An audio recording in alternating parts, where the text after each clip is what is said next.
That's the low setting on the Sustainiac. It's a usable setting.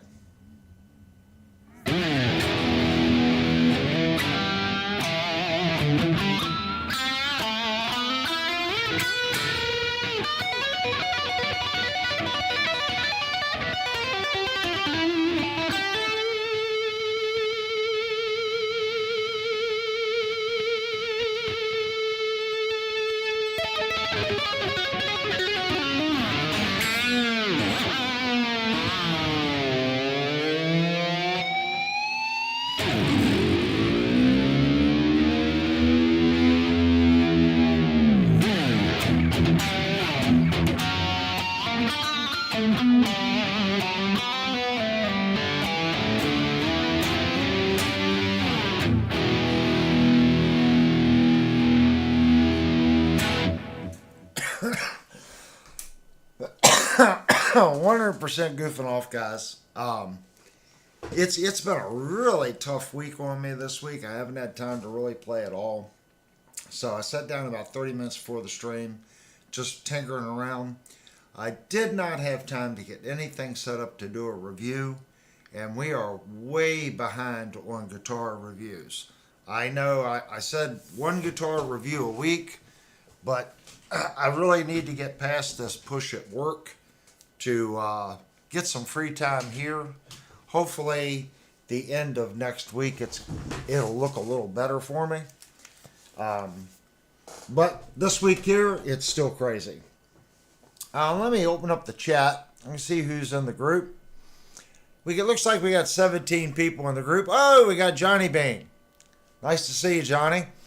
And what I typed in the beginning, I'm having an off night tonight. That's why I just started out with like a 12-bar blues, just goofing off. You ever have those nights you just pick it up and it's just not there? I did a review a couple weeks ago, and that's how I felt during the whole review. It was just kind of, I was playing, but it just wasn't coming through right. Hey, it says Avery, and that's from Mikey. Good to see you, Mikey. I see we got Mikey, Steve, Jupe, Cheryl's in the group. We got Jerry Dover, of course, Devastator, Johnny Bean, and who else do we got? We got Mark, SRT Wolf. Good to see you, Mark. I see a lot of normal faces. We got Kirk in the group, and of course, the funny honey Linnell is in the group. Yeah, I got Johnny. Zach is in the group.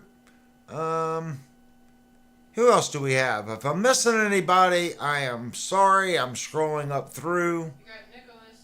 Nicholas, and I think that's it. Which that's a good group. I like seeing the regulars come in. Avery is old. Yes, I'm feeling it. I've put in about 60 hours last week, and I'm on track to be putting in about 70 hours at work this week. I am, guys. I'm kind of dragging right now. I really am. But I got some things that I wanted to go over. Last weekend, I went to the music store, and I completely forgot to bring up what I purchased. Everyone knows I want to get my tube amp up and running. And last night on Discord, I did something really weird. I come right out of my preamp stage, my rack mount preamp, and I went out of the main outs. Normally that goes into the power amp, but I ran that into my Line 6 Stomp. I took everything out of the Line 6 Stomp except the cab IR. It did work. I think we might be able to get something going there. Of course, there's no amp simulator because I'm only running the preamp. So this weekend, I'm going to play around. I'm going to add an amp as clean as I can get a simulated amp, then a cabinet, and I'm going to run it through the interface and see what we can get. Hopefully, we can get the tube amp back on the channel. I do have some microphones, so what I might do is the microphones, and still I have two sets of outputs on the preamp, so I might run one set to the power amp and put mics on the cabinet, and the other set run to Line 6, and that'll give me something else to mix and see that'll give me three sources. That'll give me the SE mic, the 57 mic, and the simulated amp, power amp, and IR. We'll see how it goes. Time Surfing Aliens in there. Oh, I like Time Surfing Alien. We haven't seen him for a while. Good to have you back, man. So that's what I'm going to work on this weekend. We did putter with it a little bit last night. But what I picked up at the music store was for me to be able to run microphones. So I already have one of these, so I picked up another one. But what I forgot was, I'm going to switch cameras. Oh, look at that, and I don't have it set up. So I'm going to show you guys what I actually have to do. I have to go here to Guitar Cam, and then I got to go down here and actually click on that camera. And it'll take it a second to white balance. So if you look right here, this microphone stand right here that has the camera on, that is another mic stand just like this one. So I didn't think about that when I purchased this one, but since I'm running two microphones here now, I'm going to have to pick up another one of these. So this is the Gator Frameworks. So we're going to open it up here, and I'll show you what's in the box. This is a pretty nice stand. It's actually designed for kick drums.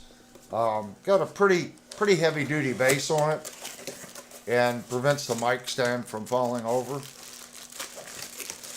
Let's see what we got here. It is very heavy.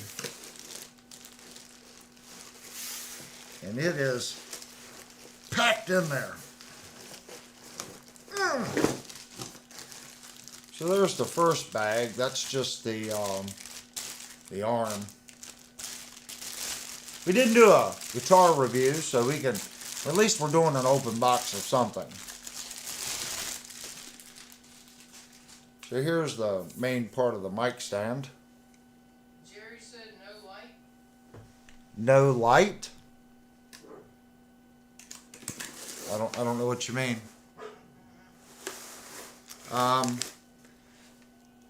So here's the main base. And this part is like stupid heavy. And on the bottom of the base, it's got this large rubber pad. So I don't know what this weighs, but it's quite heavy. Let's where's my stand at? Let's see what this thing weighs. It's quite heavy. Here's my little weight scale. I'll put it on the floor. We need to zero it. Units. So I'm set to pounds. Believe it or not, that thing is 5 pounds, 2.2 ounces. So it is quite heavy on the base. So this part, it's really simple. This part just literally threads right into the base. And I like this stand. Like I said, I already have one. And it is quite heavy duty. What I like about it, I have that stand maxed all the way out. And it still supports the microphone way out like that. Maxed all the way out. Well, I got it backwards here. So this moves, and it's got a little clip here to run your wire, which I think is kind of cool. So this little guy here pops off. It's very tight. So the way that's made, you clip that on and run your microphone cable through it. That way the cable's not just flopping around. So if I set this thing maxed all the way out like that. Jerry said, yeah, you said you wanted a light to shine back on you and whatever you're holding. You wanted a light in front. Oh, yeah. Hold on, guys. You know, I've got a squirrel brain sometimes. Let me turn on the one light here. Yeah, but you were talking about getting a light to put like in front. Yeah, I haven't gotten the light yet. I want to get one. But we've been kind of trying to pay off some things.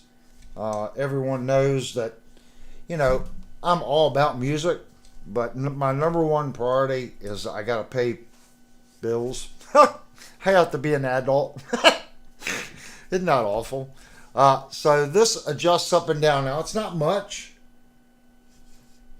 So that's maximum.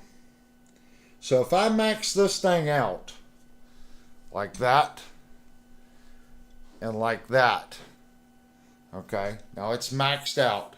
I can put that great big SE microphone that you see right here all the way out on the end. That's how this boom stand here is set up. And this is weighted enough on the bottom, it is completely stable.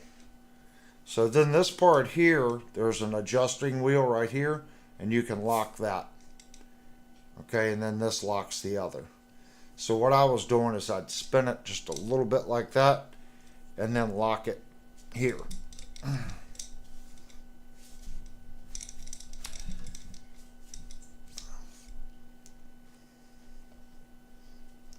And this is like rubbery, so you can get a pretty good grip on it. And then this locks this part of the boom. And then here, this locks this part of the boom.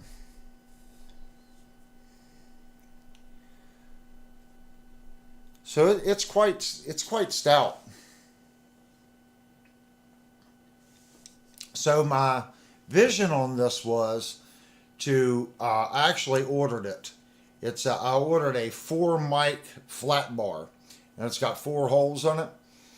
So I was going to set this next to the speaker cabinet like that, and then set the bar here and have a mic here and a mic here.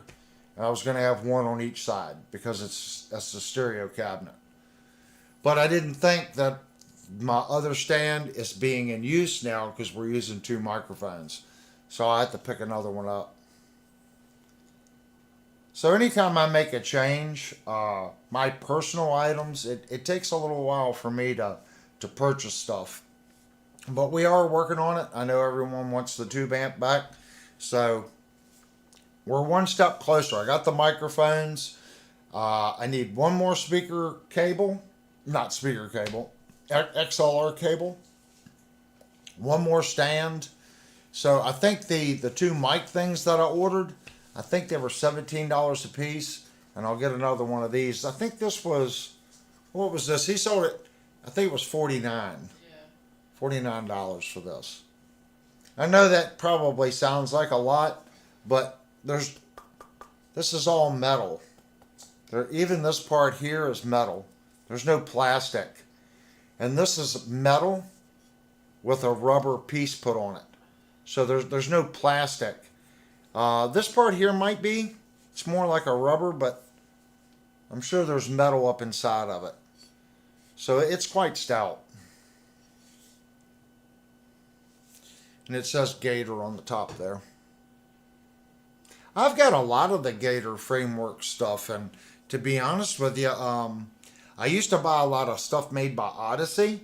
Like most of my rack, rolling rack stuff was made by Odyssey. But all my newer stuff has been Gator. My little mini rack here on the desk, it's a Gator. That mic stand's a Gator. Warhart says it looks tipsy. It looks what? Tipsy. Pixie. Tipsy. Oh. Don't tip over. Yeah, it's actually a pretty nice little stand. And like I said, it's got another little mic cable thing here. So you've got one here. So when you put your mic on, you can run your cable, ties in here, do your loop, come down, hit this one. I mean, they've really thought about everything on it. It's little things like this don't really cost the company what this probably cost them 2 or 3 cents. But to me, these little 2 or 3 cent parts make all the difference in the world. I'm using them on the other stand. That's what keeps the mic cable from falling down in front of the mic here, because the mic, I'm touching the end of the mic right there. It's just barely out of view. So that cable goes up and down the boom and out of the way of that particular camera, because it's in these little clips. So little things like that mean a lot to me. So I'm going to get one more of those, and I think I might take Saturday and work on the IR on the Line 6 stomp, and it won't be 100% tube doing it that way with the IR, but we might try that the next stream, maybe Saturday night stream or next Thursday night stream. We can do the tube amp with a simulated amp cabinet, and hopefully by the end of the month I'll have the other clips, and we can actually do, you know, the tube preamp with the tube power amp into Celestions. And I'm going to move my Penta cabinet over, and we're going to do 2 greenbacks and 2 Pentas. Warhart said twist ties come free with bread. Oh, yeah, that's true.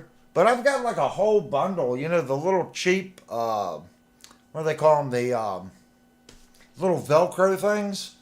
I got like 200 or 300 of those things. Got them on Amazon. It was like $4. It's a great big spool of them. They're really short. I got a ton of these things. Yeah. They're really small. But they were like $3.99, and I'm pretty sure there was like 200 of them in there. And these things are great for inside your rack. I used to use zip ties, the little bread ties. The problem with that's metal, so, and it's wire. So, did I ever have a problem using them before? No. But this right here is non-conductive, so I can wrap up my little cables with these. I got those and a little bit wider one, so I can jumble all the cables together and pull them. So the whole inside of my rack is tied up with these little Velcro things. And like I said, I think it was like $3.99 for like 200 of them. It's dirt cheap. These are kind of small. I get it. But I'm trying to see if I have the other ones. The other ones are just as good. Let me open up the drawer here. I'm pretty sure they're in here. Where's the other ones? Oh, right here. Now these are the nicer ones.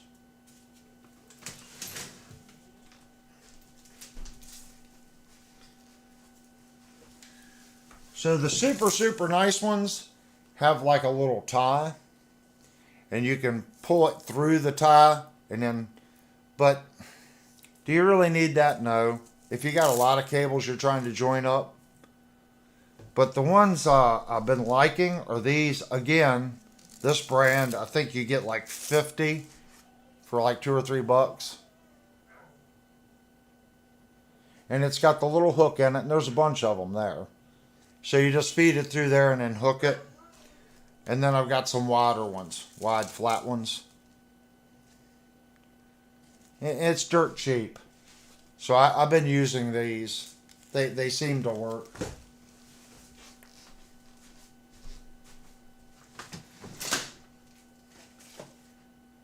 Oh. And something else that came in the mail. And you guys are like, wow, he got painter's tape.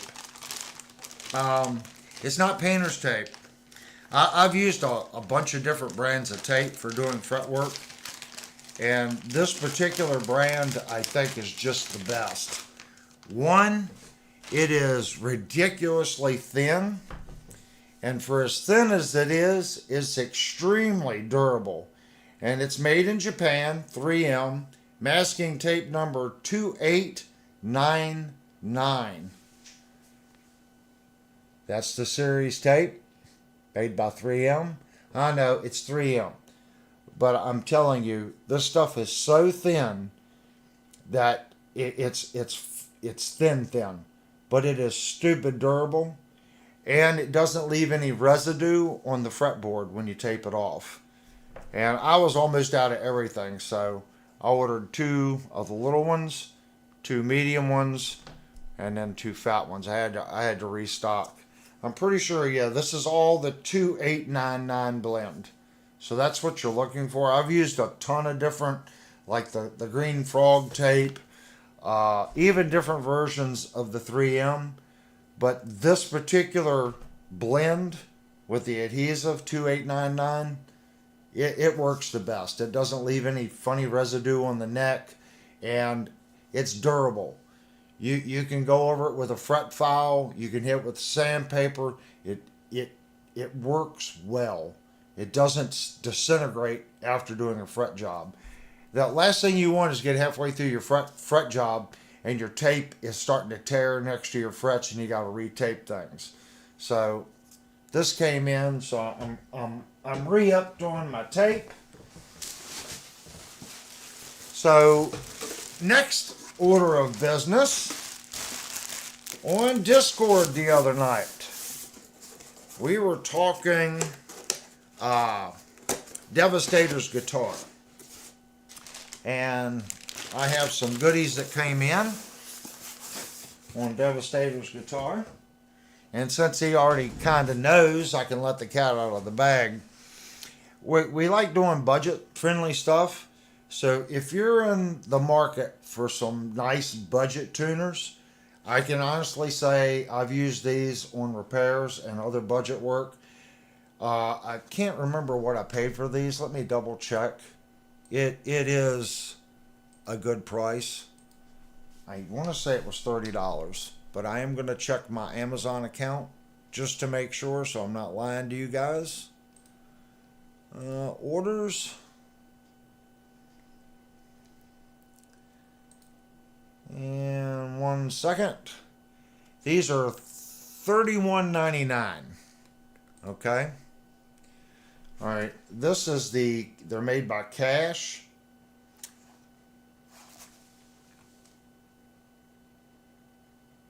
Are there cheaper ones on Amazon? Yes, there are.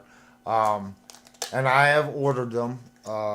This particular tuner just feels very close to a $70 tuner. Very close. I'm going to get one out here so I can show it to you closely. They package these to the point where once you get them out, that's it. They're not going back in. Now they do have one that has the square top, okay? And that one, they've done something a little different to it. It's more of the, yeah, like a rectangle top. This one is the best one. And you can see it's kind of tapered. And it is locking. So this is your locking piece. And that locks the string. And these are 18-1. That's a good, comfortable ratio. You can put these on a guitar that doesn't have a locking nut, and it's still precise enough to do accurate tuning. And it's not like a 20-1 where you're sitting there blah blah, trying to put strings on the guitar. So 18-1 is a good in-between number, if that makes sense. Now, if you want something super precise, yeah, go to a 20 or 21-1 ratio. But 18-1 feels nice. And this tuner, I know you guys can't feel it. It has a nice firm rotation to it. It's very smooth. It's that if you guys have any suggestions on a $30 to $35 tuner other than this, you can see it's laser etched on the end. I don't know if that's coming through where it says cash. And this works. The center hole here to the drill hole is set up just like a Slage. The Schaller, sorry, not Slage. I'm thinking work. So just like the Schaller. So it's the exact same offset on this hole. So if you have Schaller tuning keys, this is a direct replacement for the 10mm Schaller. And you can tell it. Look at the casting on this side. Some of your cheaper tunings, the casting on that side looks kind of, yeah. This one looks good all the way around.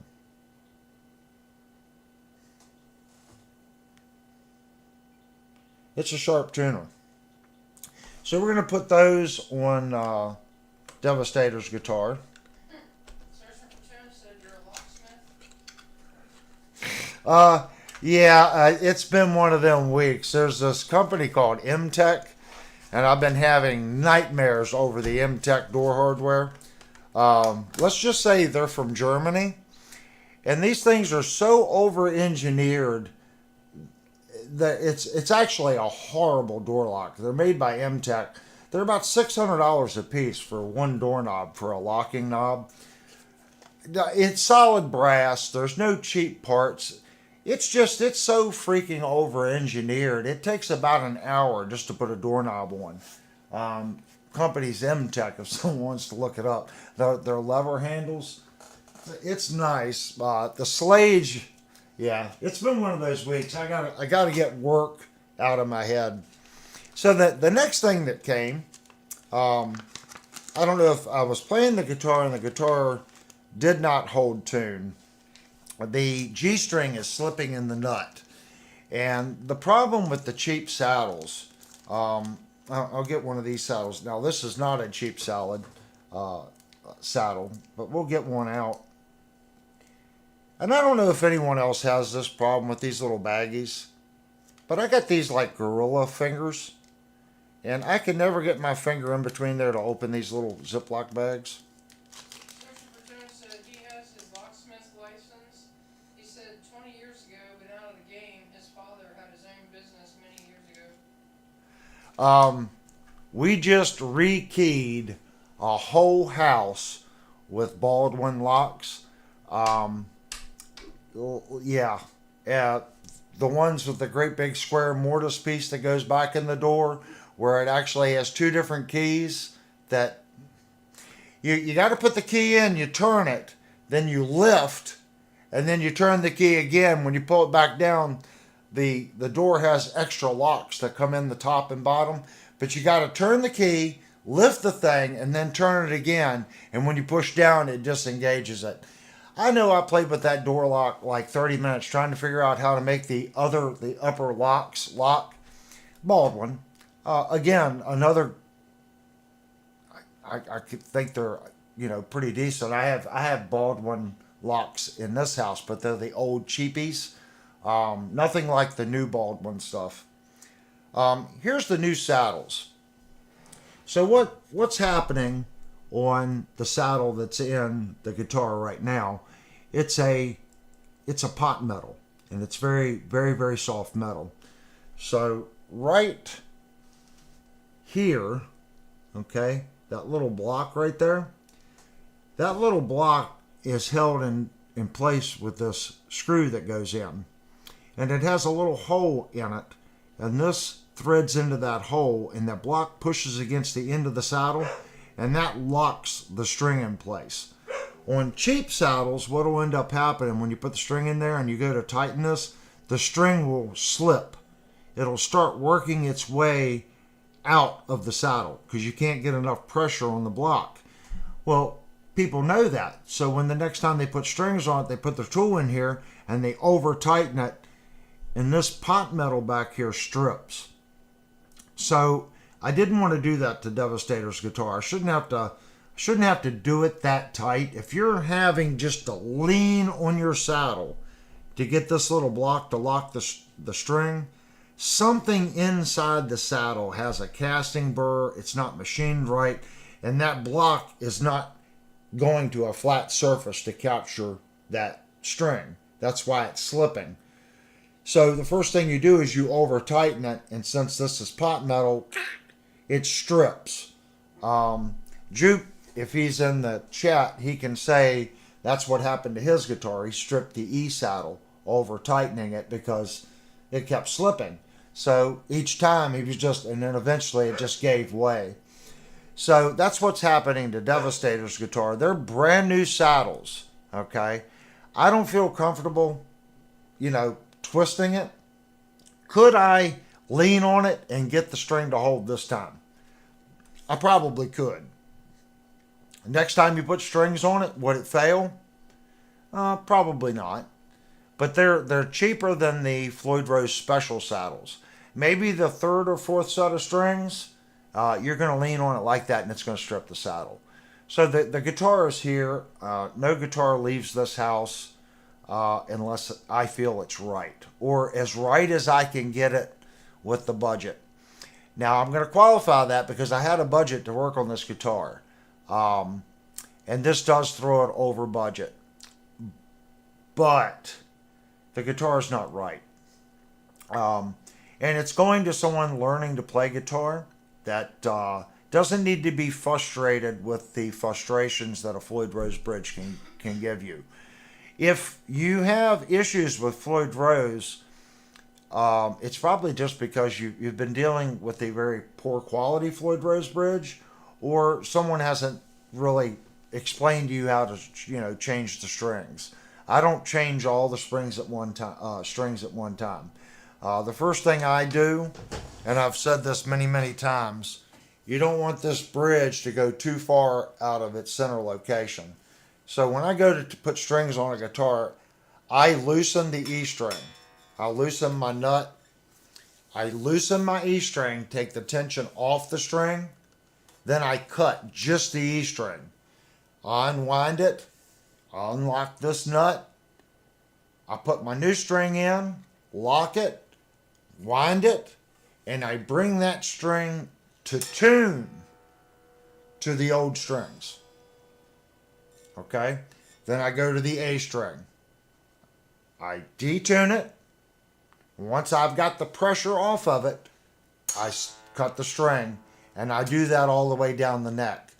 The purpose behind that is you're not going through. If I sit here, I see guys, they don't even loosen the strings. They snip, snip, snip, snip, snip, and that tremolo is doing bam, bam, bam. By the time you get to the end, this tremolo is smacked against the body.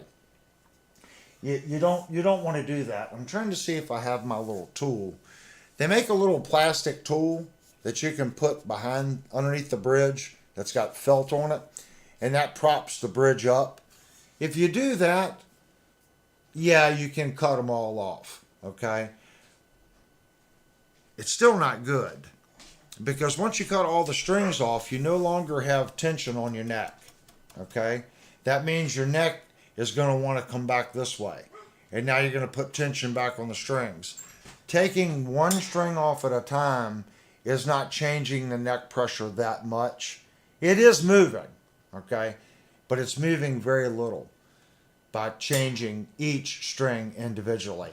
It's easier on the guitar.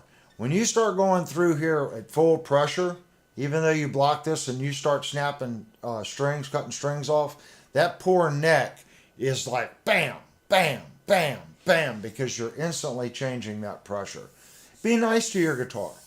You know, these instruments, especially this one, in my opinion, they're not cheap. So we need to take care of them, especially a floating bridge. By doing what I'm saying, you're never going to run into issues bringing that bridge back like that or up like this and destroying that knife edge, because the bridge is just moving a little bit in between each string. So that's the end of the rant. But this one right here is going to be our replacement, and I'm going to unthread this, and we're going to look at how this is done. So on the very end, you see, focus.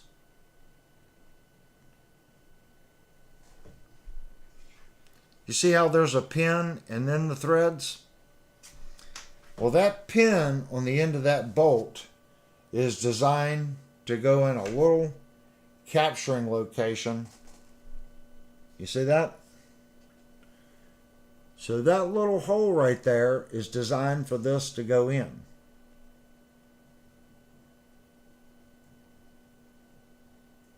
That's what that's there for.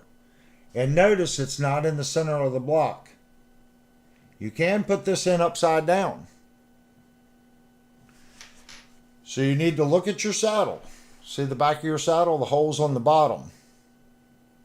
So when you put your little block in, make sure that hole in the block is down to match the hole in the saddle. Just like that. Now the cheaper the saddle, the more likely you'll have a problem. When you thread this in, you have to make sure that that little nipple on the end of that screw goes in that hole in the block. The cheaper your parts, sometimes, believe it or not, you got to do this to get that pin to lock into that. Now this is a high quality saddle, so when it's all the way down in the bottom of the machined pocket, when I thread this in, it hits that hole. That's the difference in a nice quality part. The next thing on a quality part, I'm going to move this back and forth. The whole thing is moving. There is zero. When I say zero slop, there is zero slop in this saddle. But it is still butter smooth this way. Now, this saddle's a little cheaper than the one we put on Jupe's guitar, and I don't know if it'll show up, but if you look right here, you're going to see step overs. Those little lines showing up by me turning it, that's where the machine went across and bzz, bzz, bzz, bzz. On the, this is not Cash, this is Canes saddles. The Cash saddles are perfect, okay? There are no step over marks right here. Okay, now you can still see a couple step over marks. See the side there? The tooling marks? But that is still really, really, really, really good. Even the Cash on the side, you do have, it almost looks like a brushed finish, but the whole saddle looks that way. Now this is using a stainless steel pin, and the Cash saddles use a brass pin. I don't know if one's better than the other. The brass is softer. The stainless steel is harder. So this saddle might actually last longer, but the finish isn't quite as good as far as the step overs. And this is about $15 cheaper. So we got those parts in. And something else you want to look for, the difference in the Cash and the Canes. The Canes is set up like Floyd Rose. You see the number on the bottom there where it says 3, right there. It says 3. So you've got 2 3s, 2 2s, and a 1. And that's exactly how Floyd Rose is. On the cash saddles, it actually gives you a mic'd distance from here to here. And when you call them and you know the radius of your bridge, you can order .0618. You can tell them what offset you want, and they'll build the saddle so you can use no shims. If you know exactly in metric what that offset is. The cash saddles also have a laser etched the measurement. See, this doesn't tell you, okay? You have to mic this.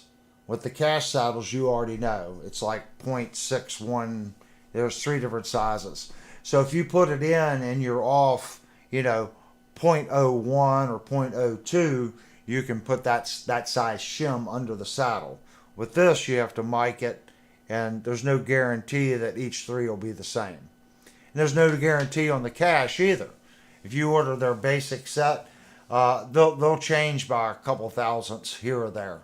It might be 1.618, and the next one might be the next. Now they're all match sets, so you're going to get 0.618. You'll get 2, and then 0.6, 2, 4, and then it might be a 6.29. Whatever that is, you're going to get 2 of each. That's the actual measurement. They're miking it. You can count on it being right. But this is just labeled 3 and 1. So that's where you're saving a little bit of money. Is this is machined, and I'm sure the tolerances are quite good because this is a completely machined surface on both sides. So on your cheaper saddles, it'll be a cast surface, and they're only cleaning it up. They're throwing it in one of those parts cleaners with the rocks and all the chips and stuff, and it called a tumbler, and it tumbles and cleans up the casting. This is a completely machined product, so it's going to be very, very close. These were $48, and I didn't think it came with all this, because I told Devastator it didn't, but it actually did come with the 6 stainless steel screws for the intonation. And it did come with 6 stainless steel fine tuners. So I would say it's a pretty good deal for $48 considering the quality. And I think that's all the goodies that come in this week. If you guys can't tell, the puppy dog downstairs is definitely letting you know he's down there. So I'm going to open back up the chat. I didn't even have the chat open. Oh, look at that. And I didn't have the chat open because it closed on me. So now I have to go back to YouTube and open all this up again. Am I missing anything, hon? Mikey just said, which do you prefer, the cash or the Kings? I prefer the cash. Just simply because it tells you exactly what that offset is. In the cash, the machining step over is just a little better. It's like $15 more, something like that. I think it's just a little better. It takes a little bit more time. The sequence time on the machine is a little longer because they're using more step overs. The finish quality is just a little better, but they're both great. Unless you're like stupid picky like I am, they're both great. If I'm building like the guitar that I just want to be, I want to make sure that it's as nice looking as possible. I like the cash. The Canes, they're fine. I guarantee you 95% of the people, if you showed them these saddles to the other saddles, they say, look exactly the same to me.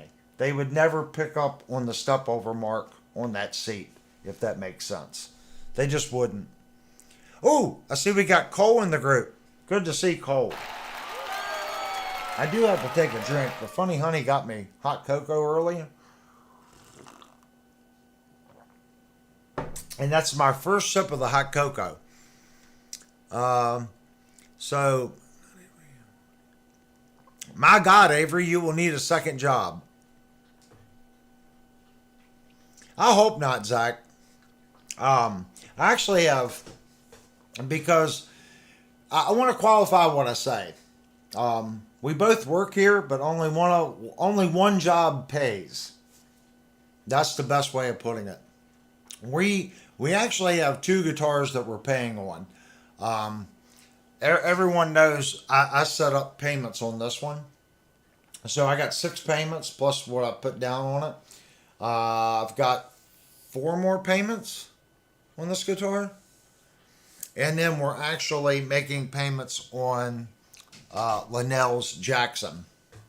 So we bit off probably a little more than we can chew for the next 2 months until the Jackson is paid off. We'll pay the Jackson off before the Schecter's paid off, simply because we have a 90-day window to pay off the Jackson. So once that's paid off, and I'm going to work an extra day this weekend, as long as I don't pass out tomorrow. So that extra money I'm going to put on either the Schecter or that one. I'm a working person like everybody else. So when I buy something, I want to make sure that it's good quality. You know, I work hard for my money, just like everyone else here is. When I buy an $800 guitar, I want to make sure it's a good guitar. If I buy a $400 Ibanez, I'm still picky about it because I work hard for my money. So yeah, I'm probably gonna need a second job. And the Mackey's starting to fail. Anyone that's done music long enough knows you get used to a certain piece of equipment. My Mackie is 30 years old. I can't say anything bad about my VLZ Pro 16 board. It has served me well for 30 years. It's just started acting up, so I'm going to start saving money. And I'm either going to buy an X32 or a wing rack, something rack mount. And I am going to switch to computers. I'm still very much old school here. Everyone knows I use rack mount equipment. It's very old school. When I went to an interface, I bought this AG08 because it's very old school. Made the wrong decision. I should have just went ahead and bought an interface mixer type, thing, but I had never used interfaces. I had always used ADATs or hard disk recorders, or reel to reel, showing my age. So this whole new thing with the computer and DAWs, it's not the future, it's now. Like modeling amps. Modeling amps aren't the future, it's now. Has modeling amps got any better over the last 5 years? I don't know if they've gotten any better, but I will say it's definitely gotten cheaper. So the ones 5 years ago that were stupid amount of money, you can now get that type of modeler for working class money. So it's not that they've gotten better, it's the really good stuff has become more affordable, so the working musicians like us can afford it. I mean, think about it. 7 years ago, it was like, oh, Axe-Fx. And you had the Helix and stuff, but now you've got the Quad Cortex, you've got Tonex, you've got so many companies making modelers, and they're good modelers. There's, if someone says, oh, I can't get it, they just don't know how to program it, or they're on a learning curve, or they're still thinking the way I was thinking. I'm still learning. And you got to change the way you approach it. I've noticed that. What you used to do sometimes works, but sometimes it doesn't work. But I think you can definitely get the sound. It's time for me to move past this and get stuff that will serve what I'm doing now better. And I think either the wing rack or the X32 will be the way for me to move forward.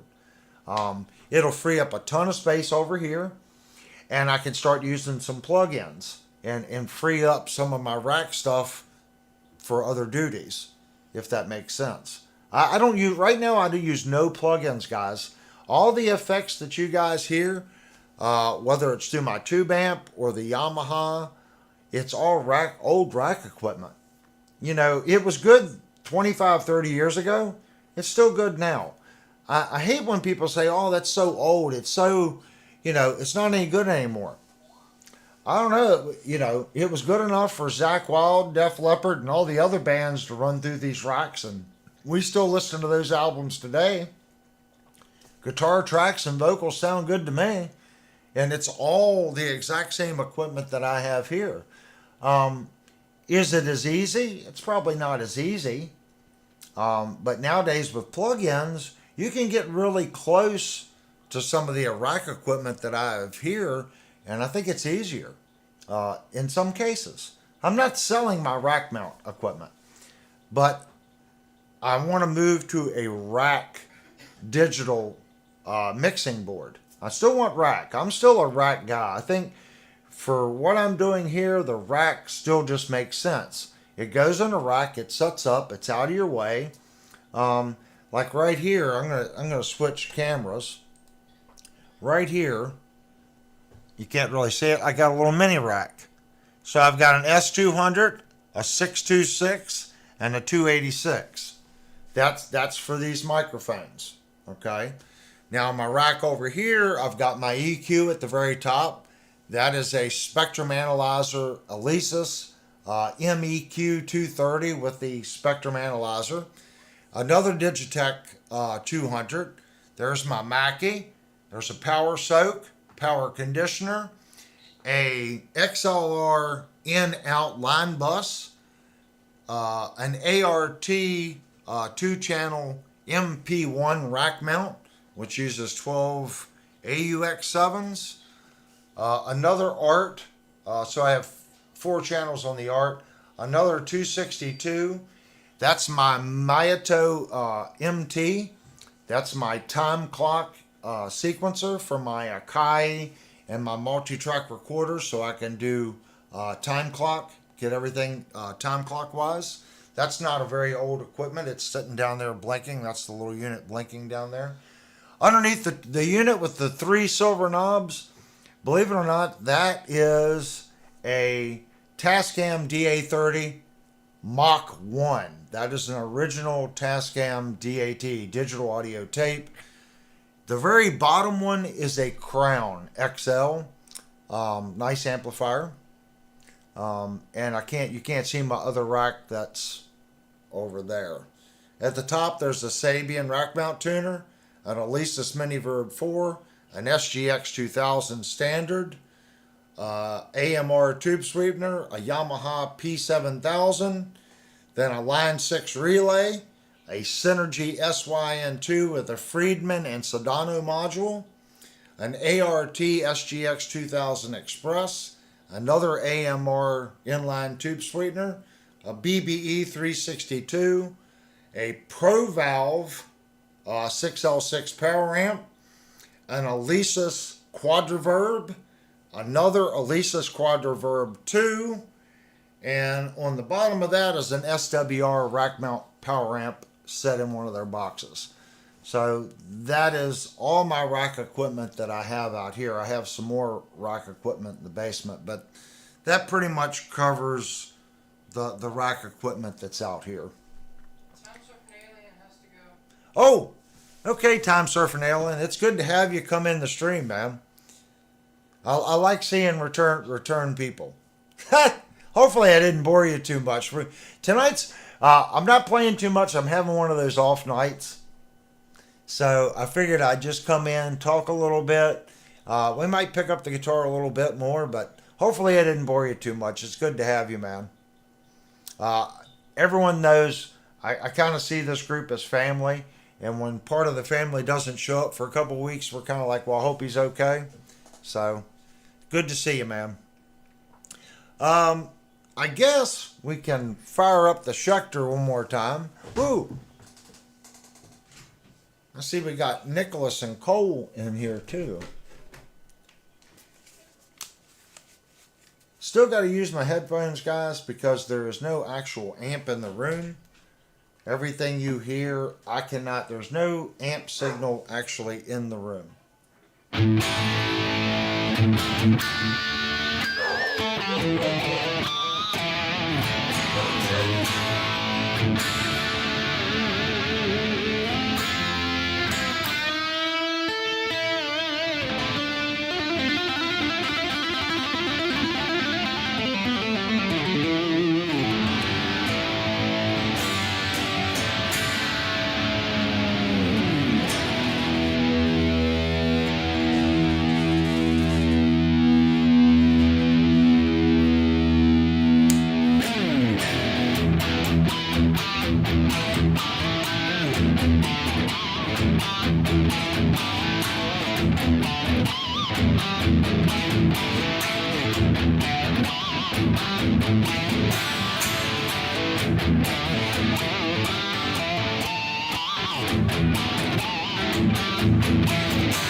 Meant to hit the A string there, not the E.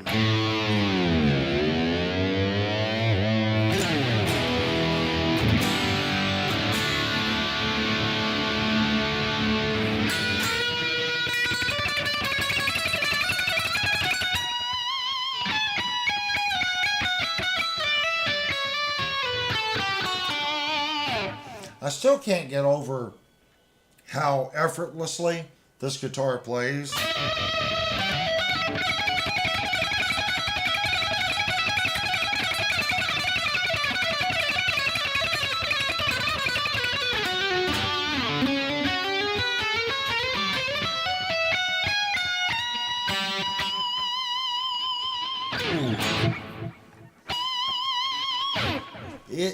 It right here, these notes, it is the best guitar that I have that just frets so.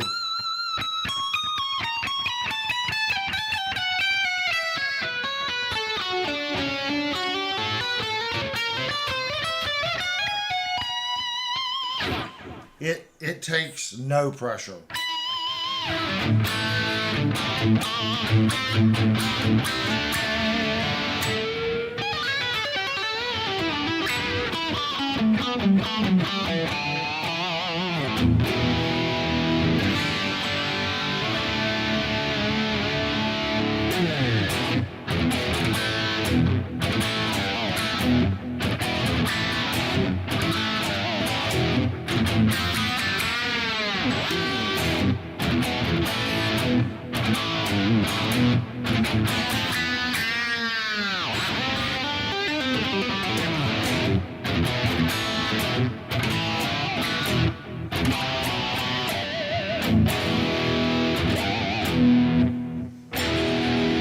Love that little riff. I think I'm pretty sure he's playing that in a drop tune where he's dropping the E down to D. I'm not too sure.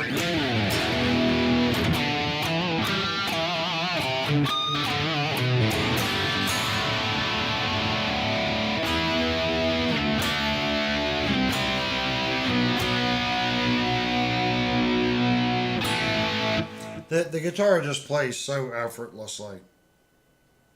I can't describe how the guitar plays. Like I said, the neck feel, that's how the whole guitar feels that way. It's very strange. I've never had a guitar that feels this slick. It just kind of like I don't know. It's like butter.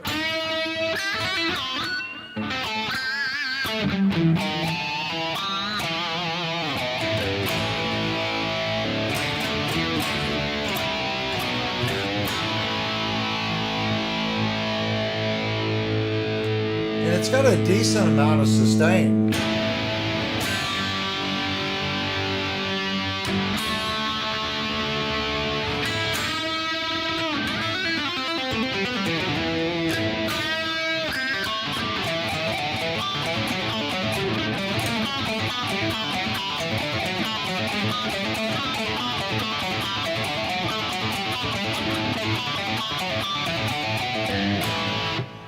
Having an off night got tonight, guys.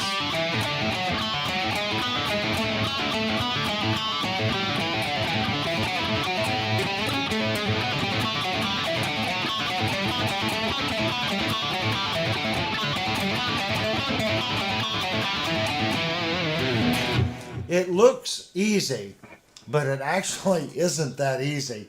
It is an easy riff, but it's not easy to play it cleanly and not have a bunch of weird, strange notes coming out.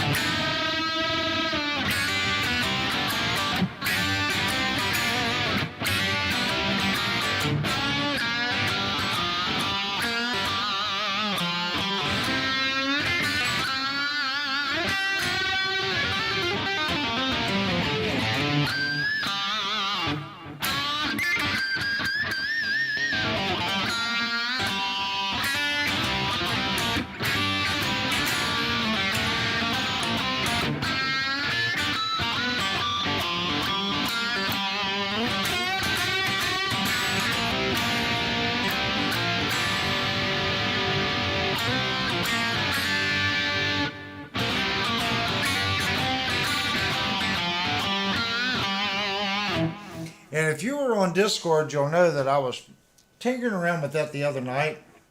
And since there's other people watching, there's definitely something missing.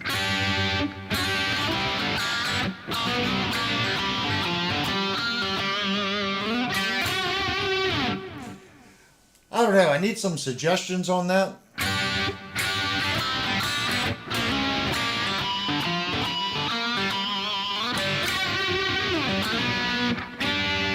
I'm not used to playing in that key, so I'm having a couple different issues. Muscle memory. I'm used to playing in E and A, so.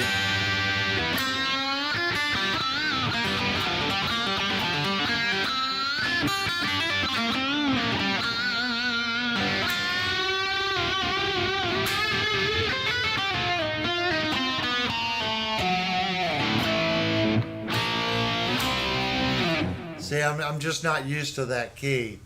So what I've been trying to do lately is just really play stuff that I don't normally play. That way I can kind of break some habits. I want to extend what I'm used to playing and what I'm comfortable playing. And the only way to do that is to kind of step outside of what you're comfortable doing. I think it makes us better musicians, but there's a learning curve. And that's what I'm in right now. I'm in this learning curve.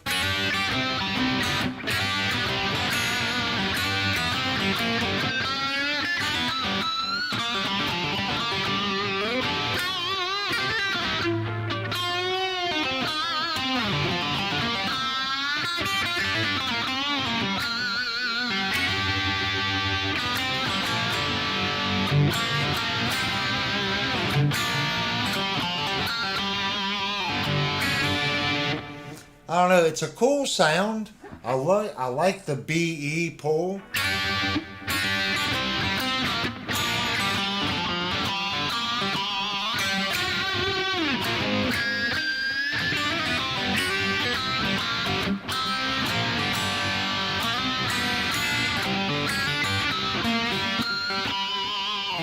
I'm still struggling with it though. So anybody got some pointers for me on that style? You can let me know what I'm missing or somebody that I need to go listen to that plays that style rock. I'm really wanting to get that sound, if that makes sense. I don't want to be overly influenced by someone else. So anybody has a suggestion on someone that has that type of style that I could kind of maybe watch and pick up some rudimentary basics on it, that would be helpful. Because it's not a song, Zach. It's something that I just, well, there's only 12 notes, so it's definitely blues oriented. So I'm sure there's a song that has that progression.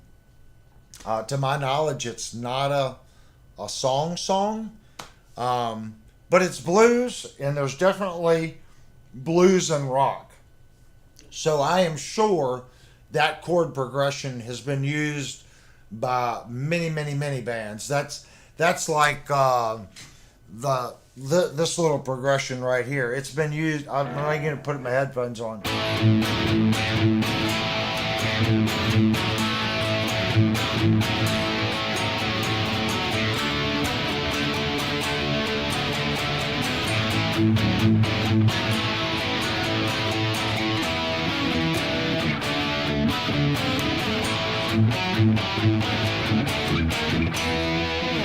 There are so many variations of a 12 bar blues, and basic note pattern stays the same. You're in this pattern. You can transpose it, you can do, but the basics stay the same. So I'm sure someone has done that pull, that B-E pull up, and then switch to the G B. I'm sure of that. It feels like I'm missing something, or I'm also going to the open. So let me put my headphones on. That's what's giving it that sound. Is I'm switching to the open. What's that, hon? Jerry's gotta go. Oh, thank you, Jerry, for coming to the stream, man. It's nice having you back. You were MIA there for a while, so it's nice to see your blue wrench back in the chat. So here, if you're pulling off right here, I'm gonna go back to my other window because this one's confusing me. So if we look at the BE right there, all I'm doing is pulling up, and I'm just playing the B and the E string. Okay, and then right here we're playing the G and the D, and then G B. So that's it.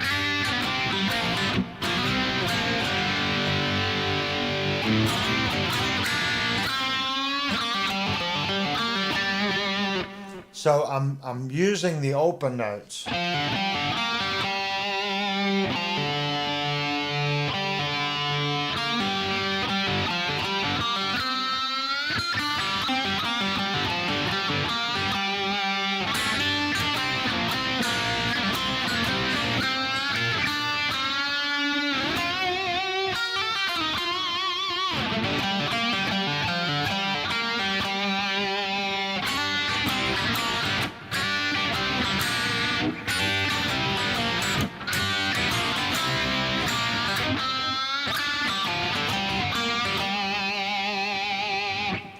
But if I go up to the A string, and you would think this would be in key, it sounds really funny.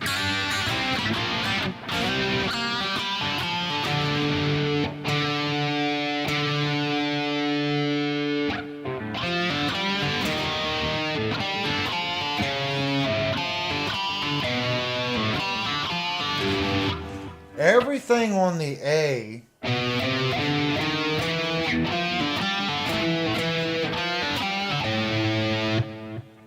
maybe it's just my little squirrel brain, but everything on the A sounds out of place.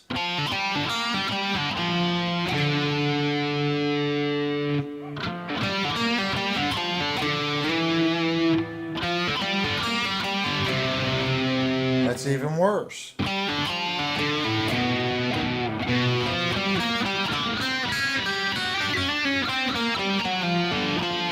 I don't know.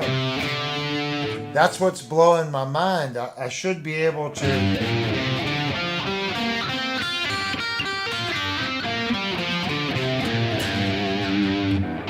But in sequence, To me, that note just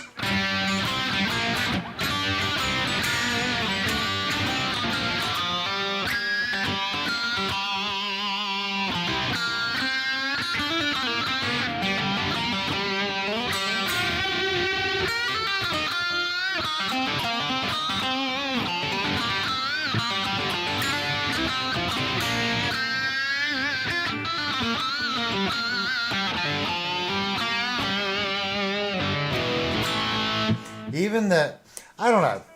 I am completely missing something, so if someone could give me a pointer on that one, it's really messing with my squirrel brain.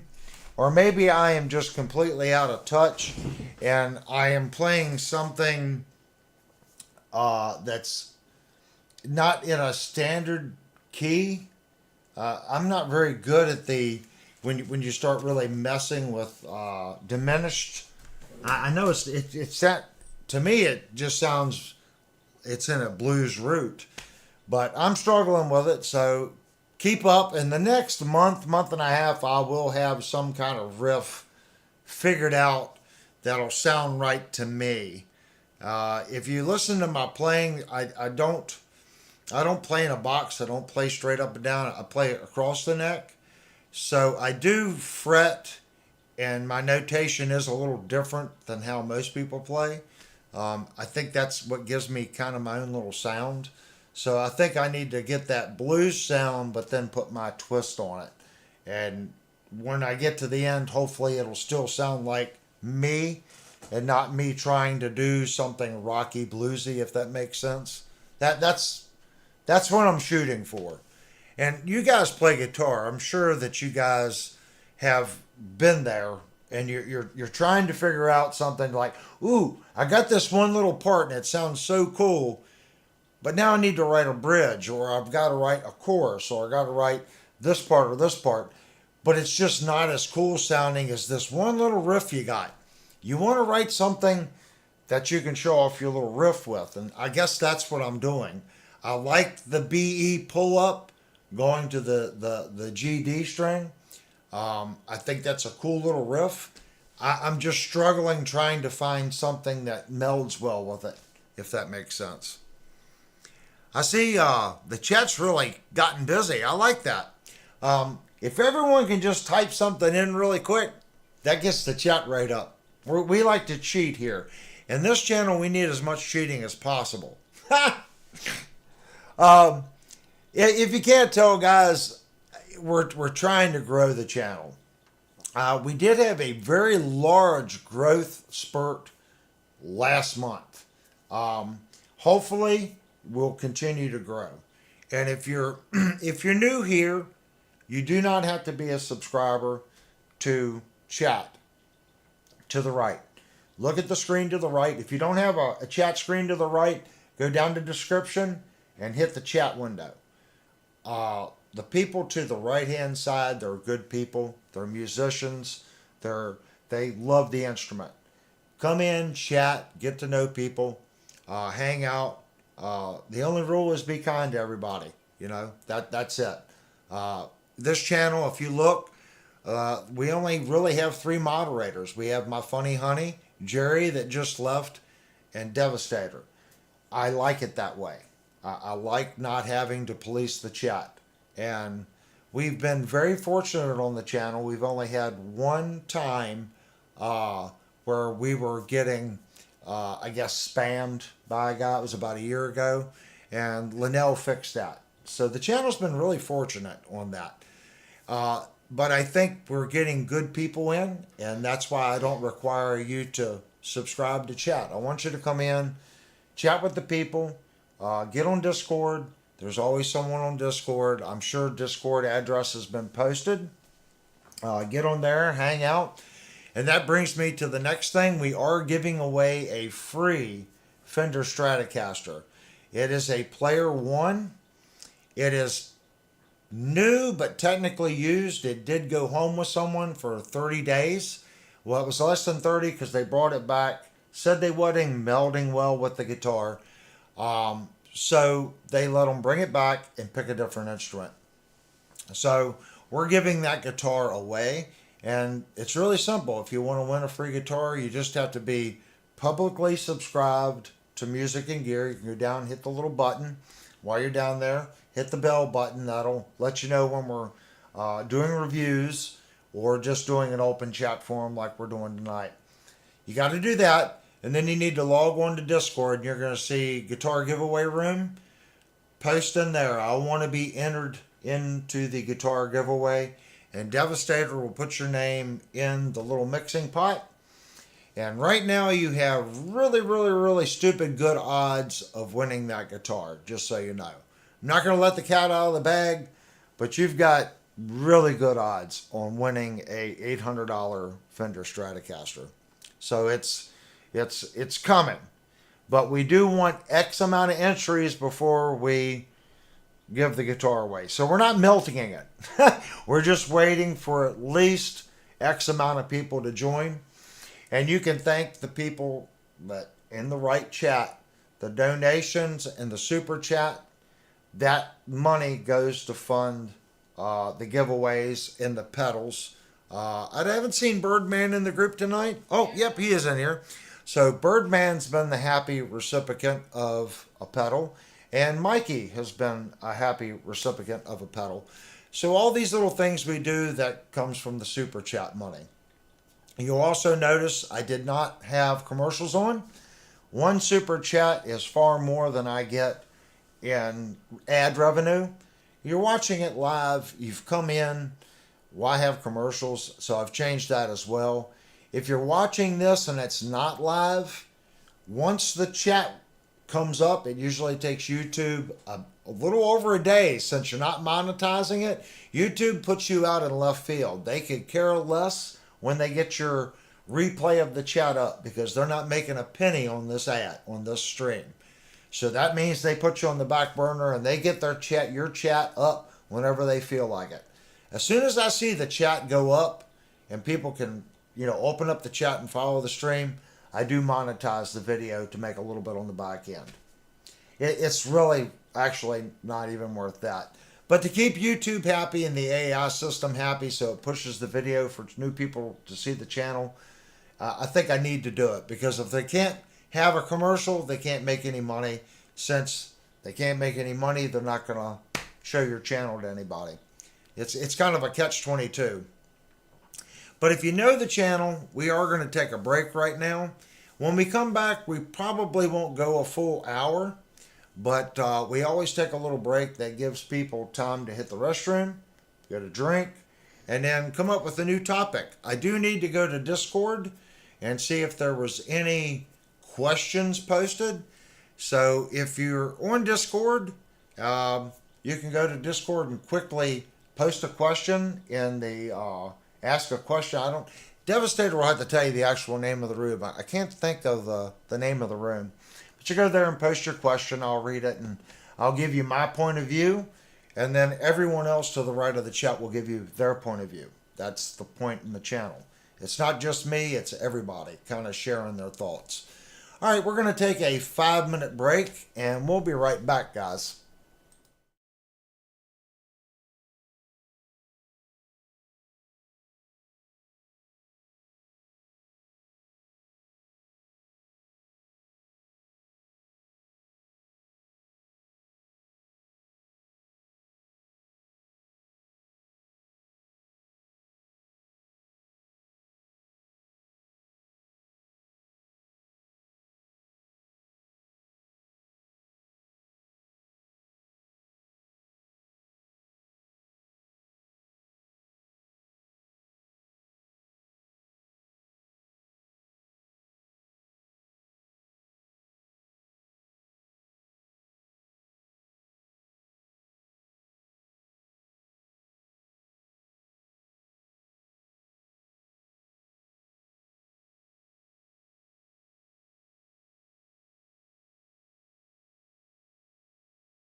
Okay, guys, I'm still on technically my break, but we do have some questions now on Discord. We didn't have one.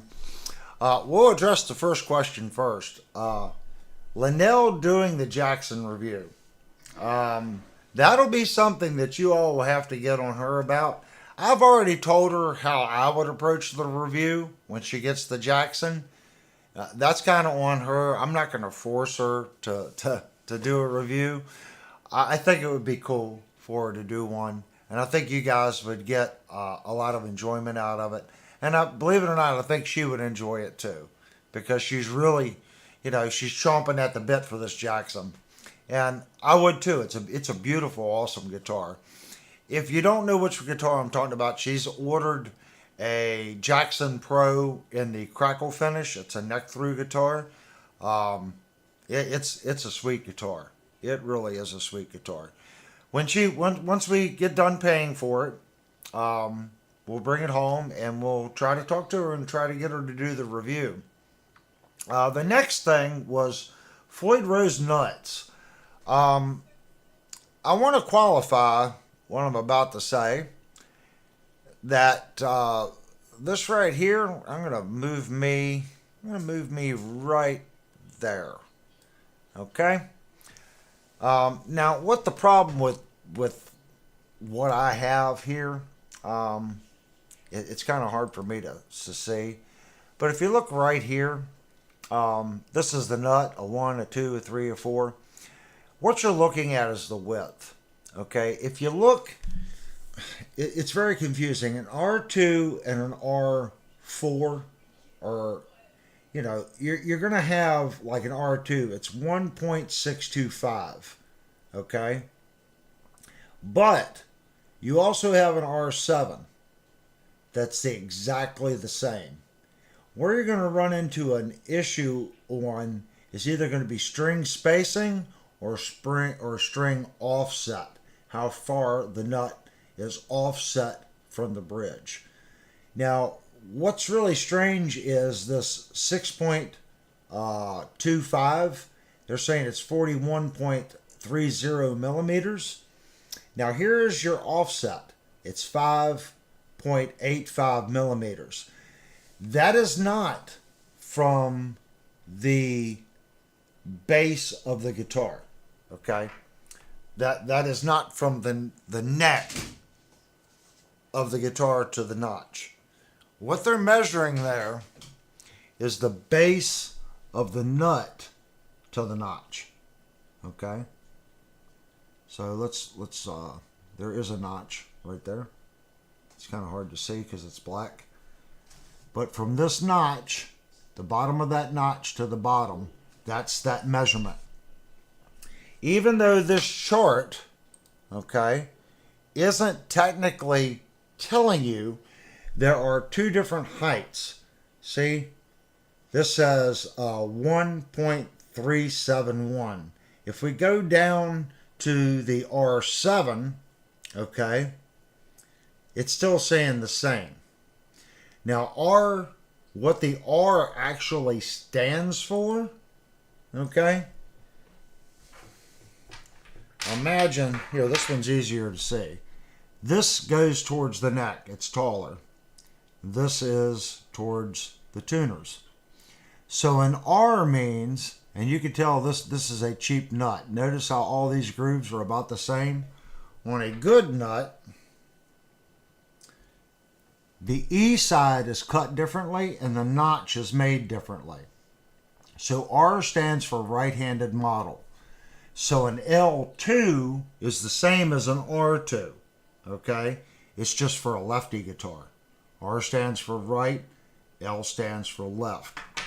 So to make it even more confusing, we go back to the display screen here. They're not showing, there's two different R2s. This measurement can change, this offset.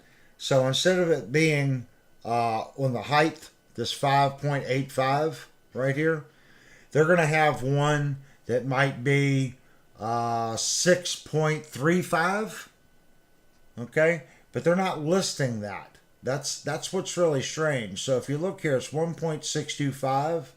The next one we get to is an R7, and it's 1.625. It's 41.3. Here is your radius, so it's a 10, so that can change it too. But notice the R2 and the R7 share the same radius. So it's not that. Here's your height, 0.230, 0.230. E to E center, okay, 34.80. It's the same. Here's your string spacing, 6.35. 6.35. Billet recess. So here's your difference.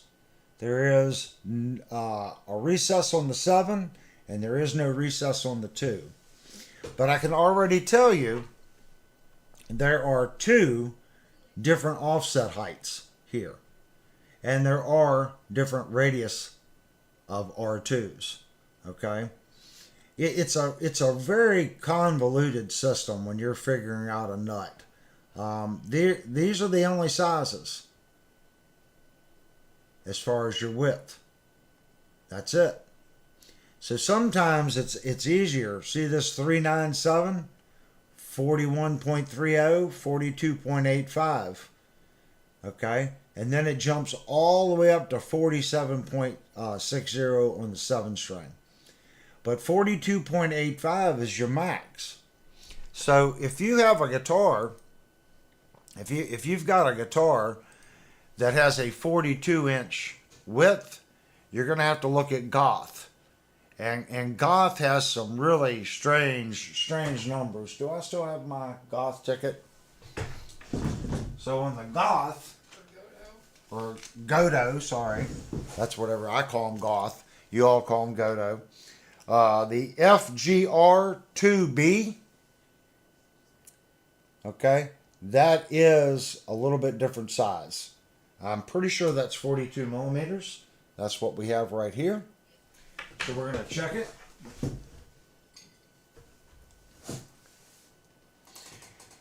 And the problem is when you go shopping for these, the information's really sporadic.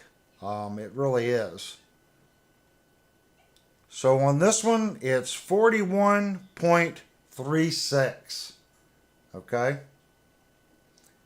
41.36 for this product number. A 42-inch, the problem is no one makes one. That is well, I won't say no one makes them because I just ordered one. The problem I've found with the kooky size nuts, this is a 42 millimeter nut. If you look on the bottom, it just says AS. This is very soft metal, and I've only found a couple vendors that have these, and the best one I've found, and you can see that's reading right at 42.07. The problem with the 42-inch nut, and a lot of your budget guitars run the 42-inch nut, it's the metal. So I'm hoping if someone has a source for the 42-inch, okay, that also has, like this one, the E spacing to the bottom,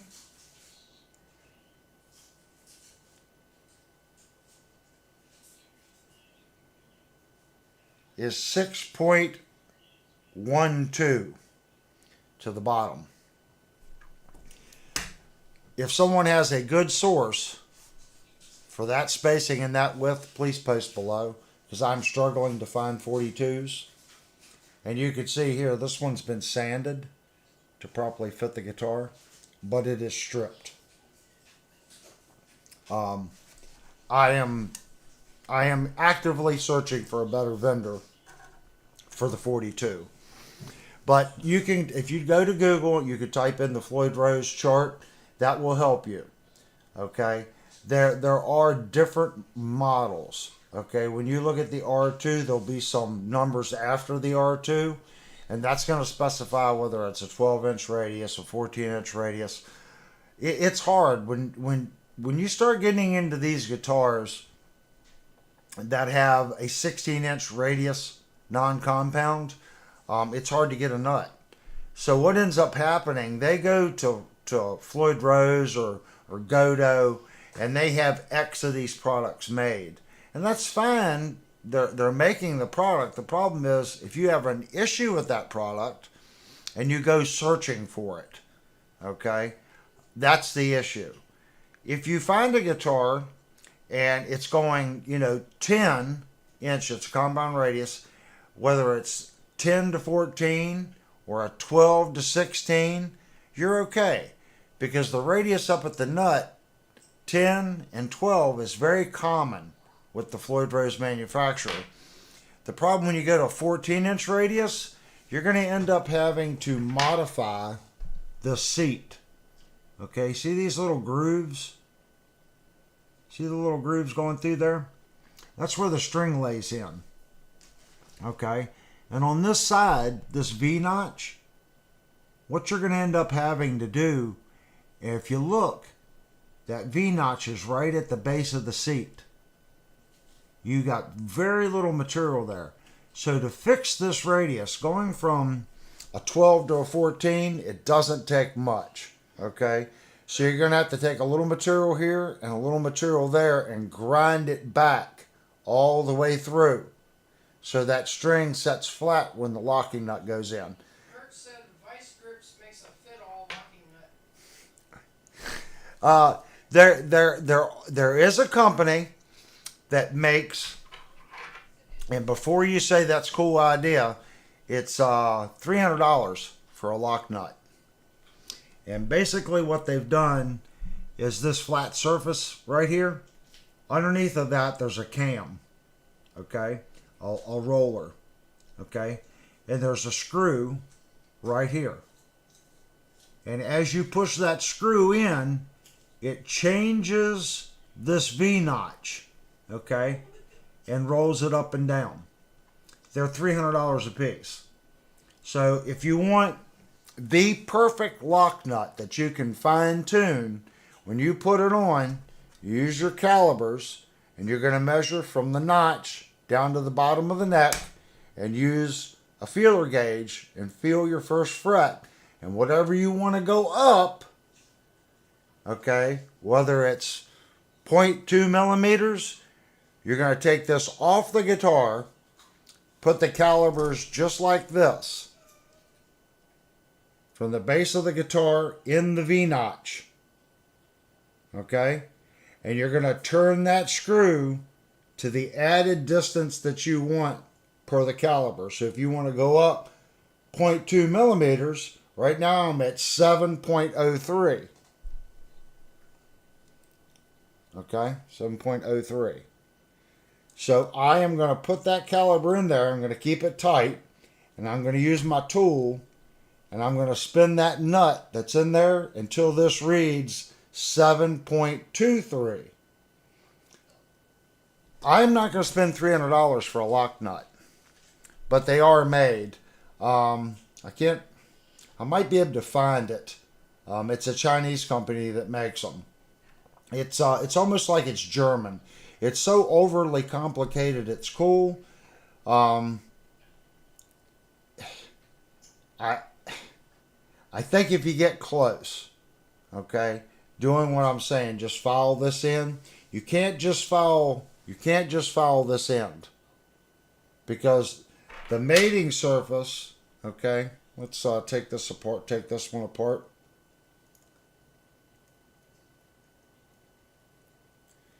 See how the base of that's flat? See how it's concaved like that in the center? It's going to make contact here and contact there. That's what you want.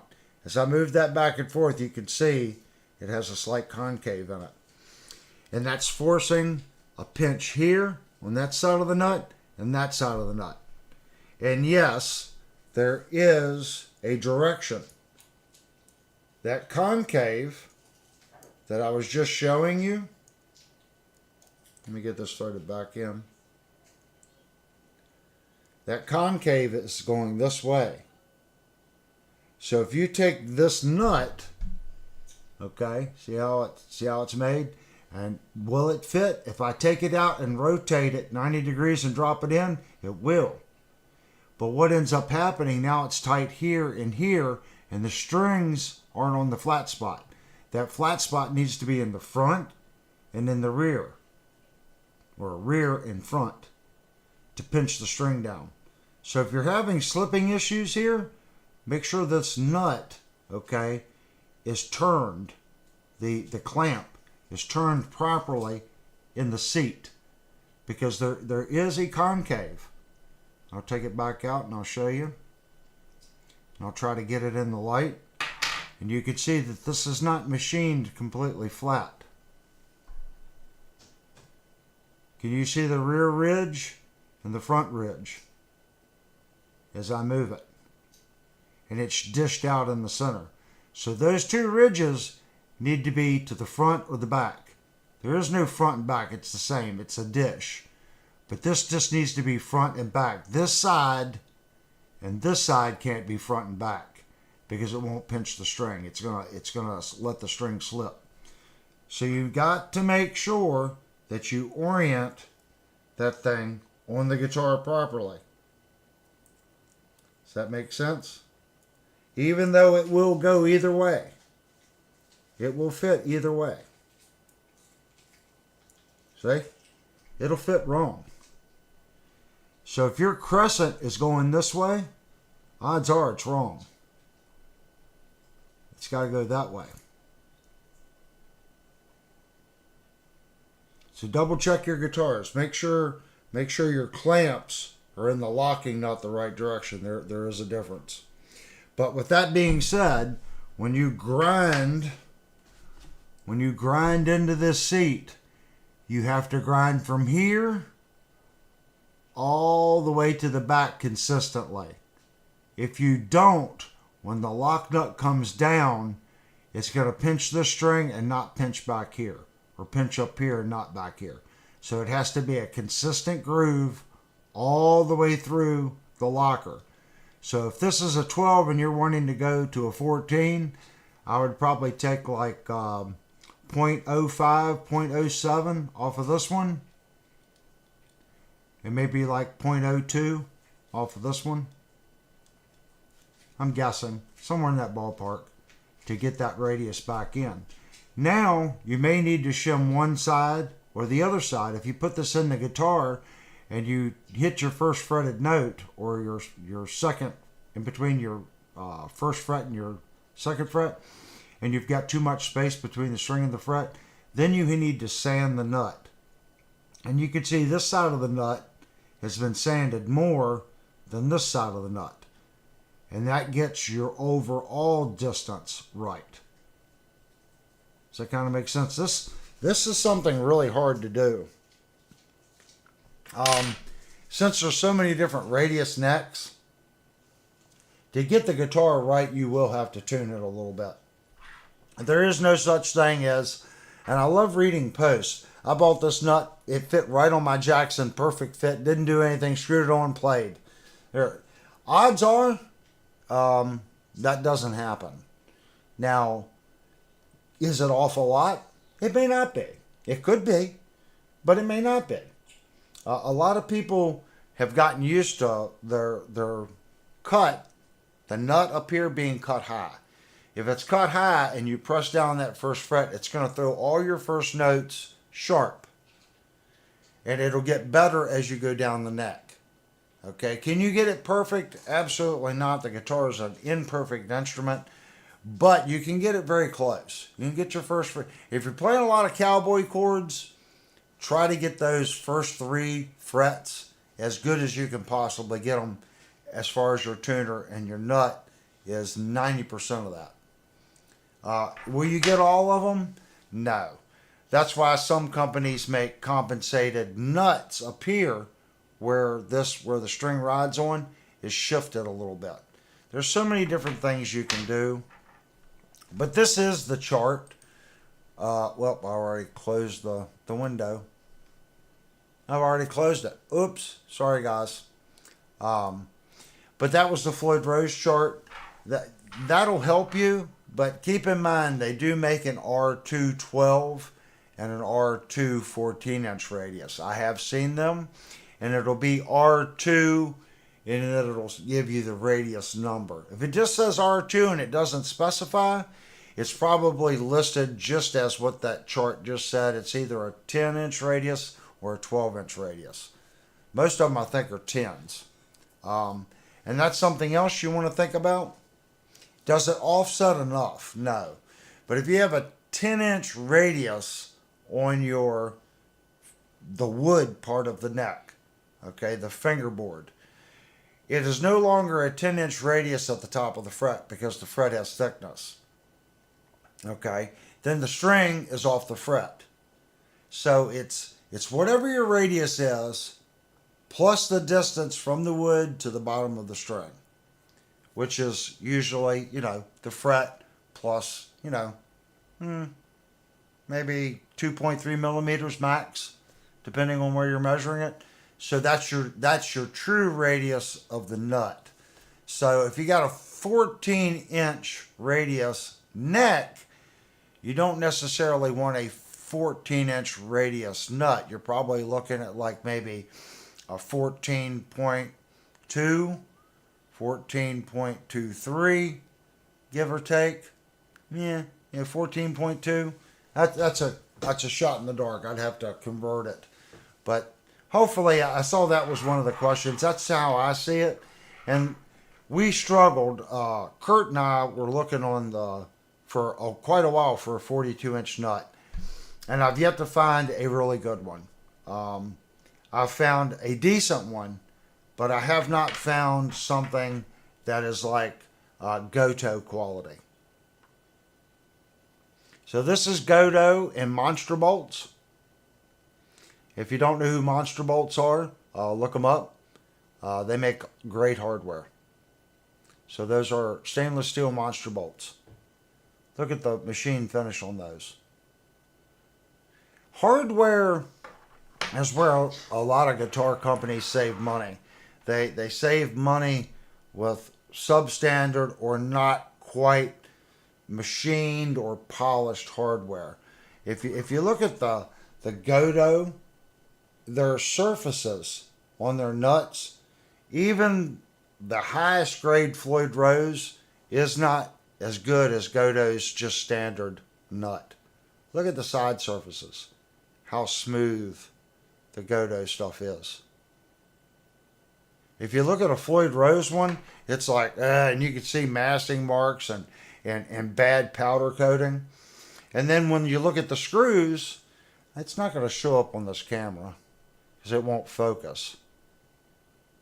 I can read the numbers, the steel numbers on this. I can see them casted in there. And they're shiny on the inside of the hex bolt. They're shiny down in the bore. They're shiny on the side. I can see where this was turned and it was cleaned on a lathe. It's unbelievably high quality hardware. Devastator said, Avery, we need the final countdown intro, please. The final countdown intro. Yeah. That would be from my keyboard. Dun dun dun dun. I'm sure I could figure that out. Because Mikey's birthday is on the 12th. Oh my gosh. Well, that might give me something that I have to learn. I never learned that song. When it come out, I thought it was the cheesiest song ever. But now I kind of listen to it and I'm like, hey, this was a pretty cool song. But at the time, I kind of refused to listen to it because I thought it was just so cheesy. But I got a different feeling. I've changed a lot. A lot of the music that I refused to listen to, that I was just like, oh, it's no good. I look at it now and I'm like, wow, that was some really good music. INXS. Oh my God. That band was just a phenomenal band. INXS was awesome. Listen to the guitar player in that band. And they're not known as a guitar player band. But that guitar player is awesome in INXS. So many bands like that. Just phenomenal. Amazing guitar players. And I look back on it, I'm like, wow, there was so much good music that I missed just because I was listening to thrash metal or hair music or Iron. I had an Iron Maiden phase where I listened to nothing but Iron Maiden. And there was just so many artists that I missed that just went through the cracks that I'm like, I'm going to go listen to Maiden. Uh, I was like that. Now I look at some of these bands, I'm like, wow, this is really good music. It's surprising. It really is. And there's so many bands that didn't make it, that didn't really get a push, that you can find on YouTube now, and it's like, oh, I remember that band. They had a so-so hit. And you listen to the album, and their so-so hit was but they had some other songs on the album that you never heard of that's awesome music. So there's a bunch of stuff that we don't even know. Jupe said Avery was a knee hair hippie. I was. I'm gonna have to find some pictures of me with my hair down past my butt. I had some hair, but I'm gonna be honest with you guys. I was sporting a mullet. My hair was kind of short up here, but it was from here, about here, back. It was all just down. Yeah, it was long. I went from that to a buzz cut instantly. I think I got the buzz cut when I was about 28, 29 is when I went to short hair. I remember going to work and no one knew me. It changed my appearance so much, even pulling it back in a ponytail, that they didn't even recognize me. At lunch, I went down and said, "You guys taking lunch?" And they're like, "Well, you don't even introduce yourself. We don't know who you are." And I'm like, "Well, guys, I've been working with you for like 2 or 3 years," and they had no clue who I was because it was such a drastic change in my appearance from cutting my hair. I'm trying to see that the chat rate's pretty high, so you guys are talking up a storm. That's good. We need the chat rate high. Well, hopefully that clears up the Floyd Rose nut issue. Kurt said Avery Dirt, like Joe Dirt. Oh my gosh. That's pretty much the haircut you had. Well, that was the only questions, I think. Was there any other ones, honey? I don't think so. I'm going to double check real quick, guys, and make sure. And I'm trying to figure out how to do that. Let me go to Discord. Main page.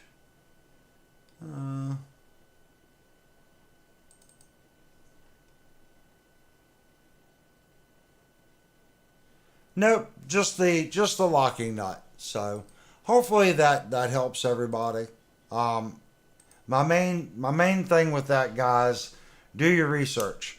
And if they're not specifying what it is, okay, let's say you go to Godo and you see that number, okay, and you find that this product number is cheaper somewhere, but they're not giving you the specs and it says it somewhere else, just type in that product number and do some research.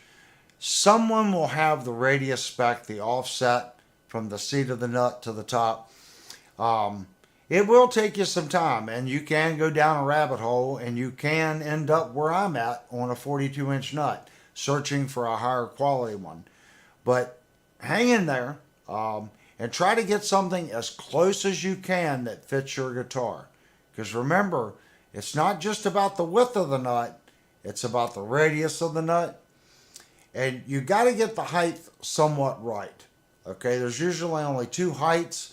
If you get the one that's too short, you're going to end up with 5 or 6 shims under the nut, and that's not good.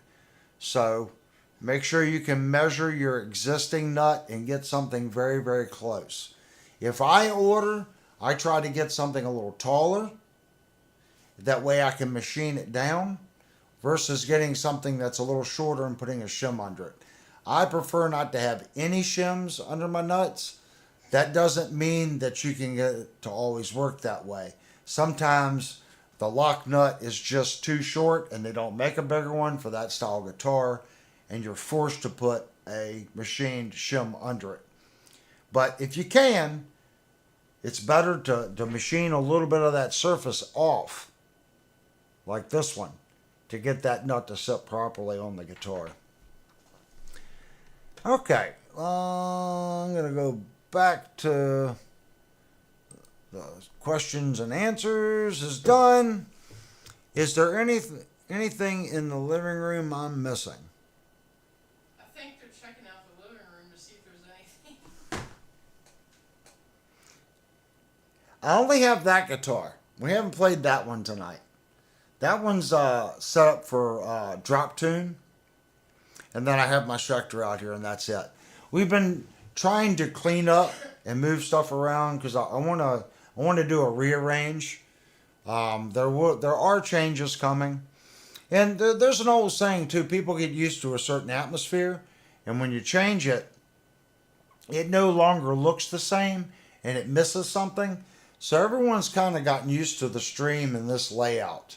Even though the big cabinet here is missing, the layout, the basic room layout's about the same. So there will be some changes. And then after that change, whenever I get the room downstairs done, that'll be the big change when we actually get a room set up just for streaming and doing repair videos. He said, I'm looking. You know, I can fry bacon on my rack mount tube amp, so I can get that. I'm trying to see if there's anybody new and I'm missing any comment. And remember, guys, if you got a direct question in here, just put some question marks in front of it. Your question and then questions after it. And Linnell or Devastator or Mike or Jerry will see it and they'll keep posting until I see it. Someone will see it and remind me of it. Trying to think if we're missing anything. I don't think so, guys. We're not going to go, excuse me, guys. We're not going to stream too long tonight. Like I said, I've had a really hard week this week at work. So I think we're going to call it with a 2-hour stream tonight. I know that's unusual for this channel, just 2 hours. That's a long stream on normal YouTube, but normally we do 3 hours. Just can't do it tonight, guys. I am so tired. But I definitely want to thank everybody for coming. For me, everyone said, you know, if you need to take a little break, don't get burned out. It's not about burning out. For me, coming and doing the stream, that's my connection. This is my break. You know, when I get off from work, I look forward to being able to pick up the guitar and come in and chat with you guys and interact.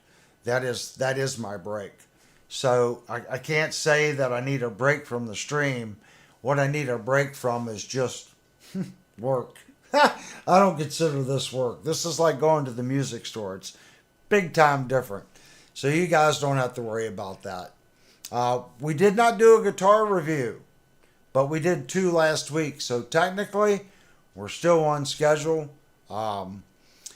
Next week, next Thursday, we will have a guitar review, I promise. I'll start working on the little YouTube card and get that posted. We still have 5 or 6 guitars here for review, and we have another one coming home in the next 2 months for review. So we got a lot of product here to review. All right, guys, I want to say thank you again for coming. And again, if you're new and you're not a subscriber, please go down and hit the subscribe button, hit the little bell, get notified. We do a lot of guitar reviews, a lot of equipment reviews, and just how to service your guitar. Decent products for the money. You know, that's what we want to go over. Whether it's Godo or it's the Cash. You know, you're wanting to save some money, get Cash tuners. That's what the channel's about. We want to look at products that are good for what you're paying for. Of course, you buy an $80 set of tuners, they should be better than a $32 set of tuners. But what $32 tuners are good that you're not throwing your money away? There are $20 tuners. I've just never seen a good pair of $20 tuners. If I find a set, I'll let you know. But right now, for 32 bucks, I think they're the best. That's what the channel's about. It's hard-earned money. We want to buy products as well as we can for the best amount of bang for our buck, and that's what we're trying to do. And I depend on you guys too. And it's not just me buying products. You guys buy tuners, you guys buy pickups, you buy bridges, you buy guitars. So post what you have found works, and then I might get the product in. Let's share that information. Let's do a review on that product. If you feel it's the best product, the best bang for the buck, I think that's great. Let's share it. Just like the Ibanez Quantum pickups. You can get them all day long on Reverb. 50, 60 bucks for the set. I think they're awesome pickups. I would much rather buy those for 60 bucks and put in a budget build guitar than spend $200 on Seymour Duncan's. It's a budget build. So I would put those pickups in it, those cash tuners. You got solid tuners, solid pickups, and you don't have much in it. Now you've got $60 in pickups, $32 in the tuners. That's a good start. That's a good start on a budget build, because on budget guitars, it's always the pickups and the tuning keys are so. So I think those are two good things that we can use to fix up our budget instruments. And we're looking for more. It's not just Quantum pickups. The Wilkinson pickups I feel are good too. Some people poo-poo the ceramic. I think the Wilkinsons high output ceramics, I think they're great pickups. And you can get them about $45 for a set. That's pretty good. Humbucker single or dual humbucker. So the products are out there, and we're just here to weed through the YouTube BS and hype versus what's good stuff. Okay, guys, we're going to do the 5-minute ending window.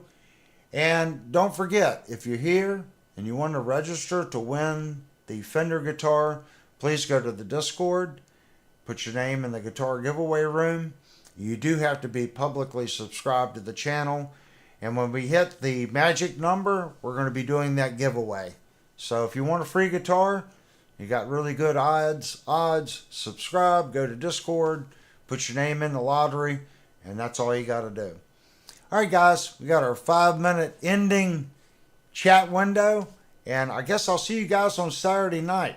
So everybody go to Discord and post some topic questions, because normally that's Saturday night is the open forum night. So post some questions in there on things that you guys want to talk about. I may not even have the answer. Maybe you can post a question, and if you know someone wants to come in on the live stream, we do a split screen with somebody. Let's make it happen. All right, guys. Thank you so much for you guys coming in to the stream tonight. Like I said, I can't do it without you all, and I'll see you on Saturday night.